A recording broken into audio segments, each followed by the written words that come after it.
All right, let's do it. Sorry for questioning you, but I'm sure What? you're... No, sure no, I'm used to it. I guess the thing I was talking a little bit about was, I know you're not a fan of... I'm not a fan of him either, but, Richie Torres sent a big letter, but... Oh, God. But in particular, there were some comments in there about sort of dismissing... A lot of people did feel very upset at the time, I remember seeing it, about dismissing what happened on October 7th as rape fantasies, rape hallucinations.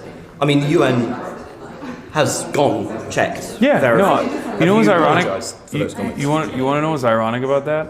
Yeah. So that was a 17-second clip that Richie Torres got from a group of people that are trying to present this narrative that I am a vicious anti-Semite that is a rape denialist.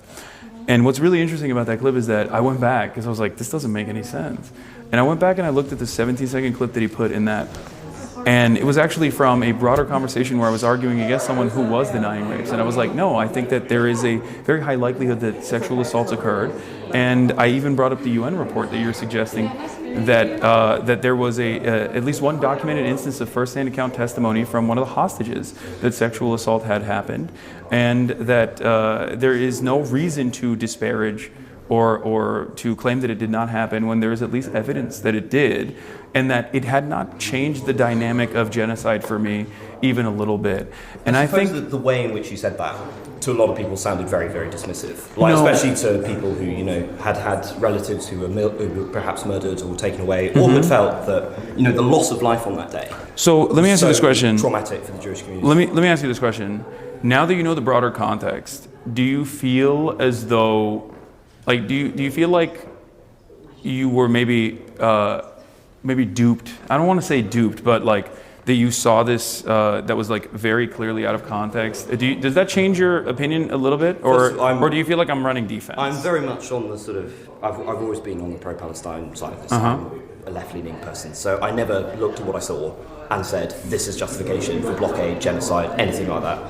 But I did see, I'm also a humanitarian, and I think that it's important when you're trying to solve a conflict or when you're trying to stop violence that you honestly say what happened. And what happened was, I agree. Murderous militants went in to a music festival and murdered hundreds of teenagers in cold blood, and often massacred and mutilated them in ways that we have on camera.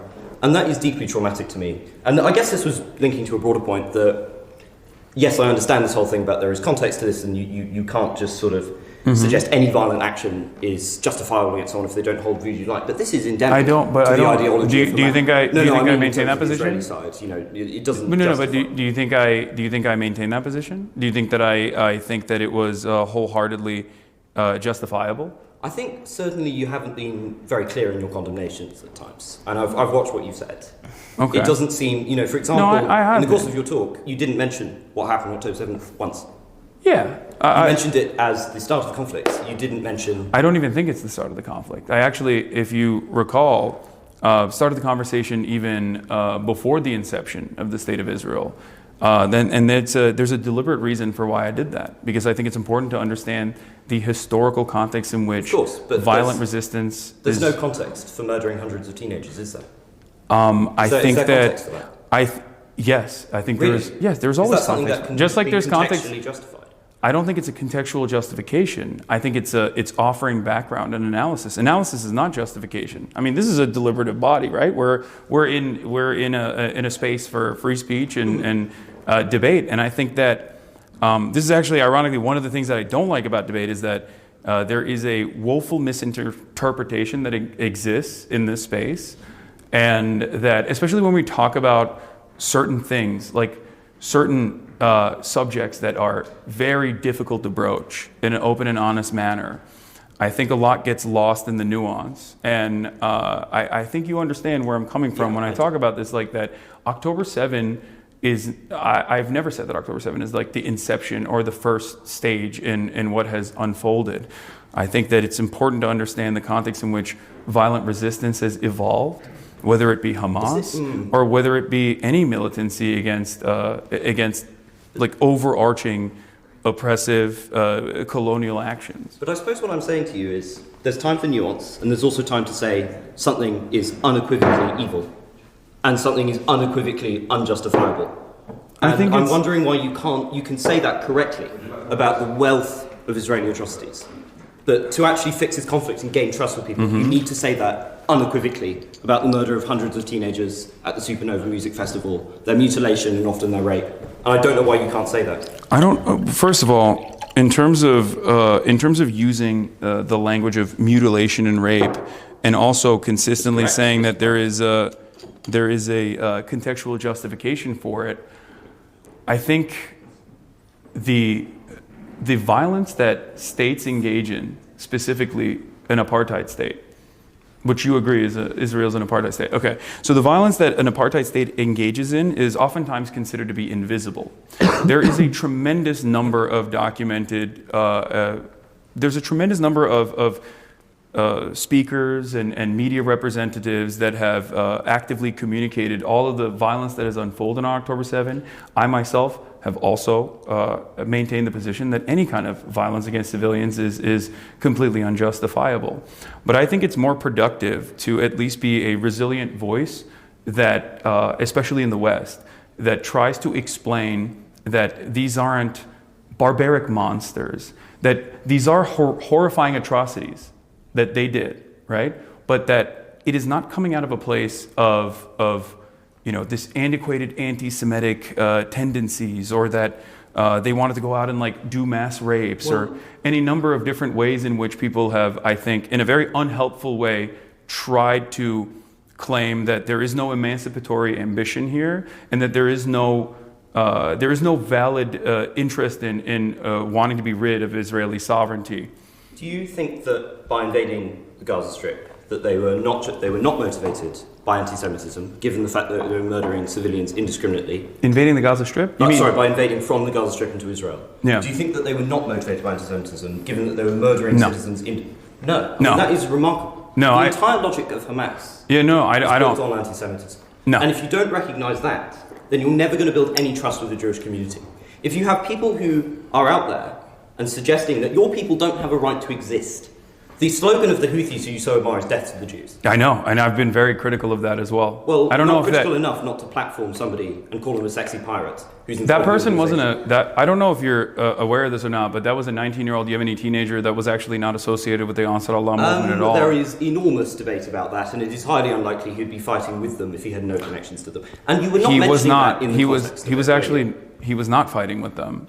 There is a lot that gets lost in the translation, and certainly I think a lot of commentary has existed in this space of a conversation that I had 10 months ago, or at this 11 months ago, before the Ansar Allah administration was even designated as an official state-sponsored terrorist organization. Joe Biden had actually taken them out of that classification that Donald Trump had put them in because of the fact that they were moving on, that the Saudi-Iranian normalization had taken place. And that person, the 19-year-old Yemeni teenager, I originally thought was a Houthi. And I'm very open about that. And you were perfectly happy to give him a hang. Oh, absolutely. I think that there is. It would have been a very different conversation. But having said that, if you think that I would have, there were points in that conversation where I asked them directly, "What do you think about Jewish people? What would you say if I were to tell you that there are a lot of Jewish people who are leading anti-Zionist protests in America?" And his answer was very clear. And this is a person that has. If you talked to an IDF soldier and they said, "Oh, I don't hate Palestinians," you would critically engage and examine that. But you do not critically engage and examine with this individual. And instead, you because an IDF IDF soldier in many circumstances is living in similar conditions to someone like myself.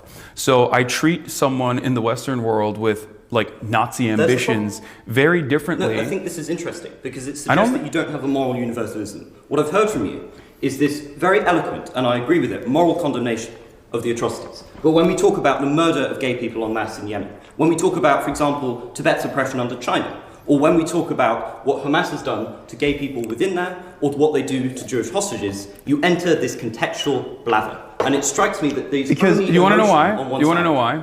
Because Israel has killed significantly larger numbers of gay Palestinians than Hamas has.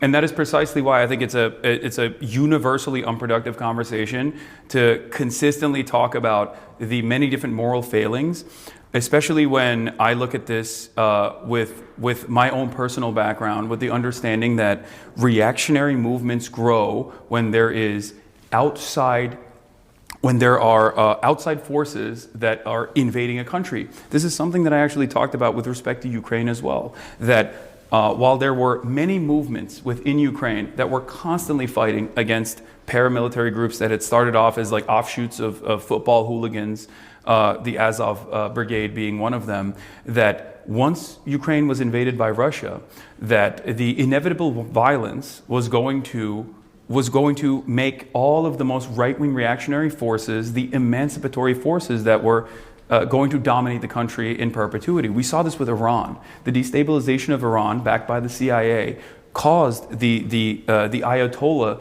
to overtake the country, because in most circumstances, when Western forces or an outside force is coming into your country, you don't care about who is actually fighting back. You just want the pain to stop. You want the violence to end. And I examine this across the board in the exact same vein. When a larger, more powerful country meddles in the affairs of a smaller country, Iran. No matter how big or small. Yeah, Iran, exactly. Iran is a perfect example of this. I think that the Iranian destabilization and the implementation of the Shah regime is quite literally the reason why the Ayatollahs were able to gain momentum. The intervention of Iran in the other powers, but in terms of the broader problem with that. But do you understand where I'm coming from? Because there is universality there, and I think the universality is hard to grasp, especially if you've grown up in the United Kingdom, or if you've grown up in America. It's very difficult for people in the Western world to shed themselves of Western chauvinist frameworks and engage in, and I'm not saying you're doing this, but engage in what I have seen as pinkwashing by consistently talking about the internal dynamics of any kind of resistance group, when in fact we do not make those considerations for many of our allies, and it's not even something that is remotely brought up in this conversation as far as like universality goes. I've never heard anybody go, we got to stop giving Saudi Arabia weapons because of the horrifying treatment of gay people. I still think it's unjustifiable, just like it's unjustifiable in Yemen. But ultimately, the way I look at it, if there is a much larger, much more powerful country that is getting unlimited weapons from the most powerful country on the planet, and they are engaging in wholesale slaughter, I think analyzing or interpreting the dynamic of like Hamas and gay people in that regard is ultimately not only unproductive, but also it's not something that is within our realm of power even. I think that these countries, my country, Turkey, for example, will inevitably, once they have breathing room, have the time and opportunity to be able to advocate for their own civil liberties. Because at the end of the day, the gay people that Hamas could potentially harm are still gay Palestinians. Does that make sense? And we have the benefit of living in the UK or in the United States of America, where we have undergone this process of civil liberties and advocacy for civil liberties, and be able to overcome these issues like the structural hurdles, the systematic discrimination that gay people face. Like, I mean, think about Alan Turing. I think there are two issues. Sorry if I just could respond quickly. If I could just say, you've been debating for a very long time, and by all means. Sorry, I don't mean to. No, it's fine. I would love to sort of offer some of Cambridge Union's sort of fantastic hospitality, maybe trade British culture, maybe take you for a pint at the pub. Sure. Can we film it? Can we still stream it? We can film. We'll go to a pub, have a pint,